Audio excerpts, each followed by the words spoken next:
భారతదేశం నుండి అర్జెంటుగా అమెరికాకి వెళ్ళాలనుకున్నారు. H1B వీసాకి సంబంధించింది $1,00,000 ఎక్కడ పడిపోతాయని.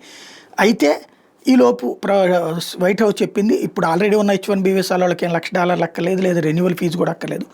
కొత్తగా తీసుకునేటటువంటి వాళ్ళకి, వాళ్ళకు కూడా మొన్న అప్లికేషన్ పెట్టుకున్న వాళ్ళు కాదు, ఇకపైన అప్లికేషన్ పెట్టుకోబోయేటటువంటి వాళ్ళకి అది కూడా ఒక్కటాసారి తప్పించి ప్రతి ఏటా $1,00,000 కాదు అని తేల్చి చెప్పారు. అది ఒక ఆస్పెక్ట్.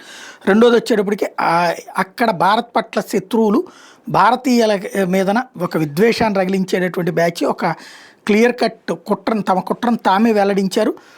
మాగా make America great again batch, అట్లాగే ఆన్లైన్ ఫోరం 4chan ఆందోళనలో ఉన్నటువంటి భారతీయ H1B వీసాదారులను ఇబ్బంది పెట్టేందుకు కానీ క్లాగ్ ది టాయిలెట్ పేరుతో ఆపరేషన్ నిర్వహించినట్టు అక్కడే వాళ్లే ప్రొజెక్ట్ చేసుకొచ్చారు.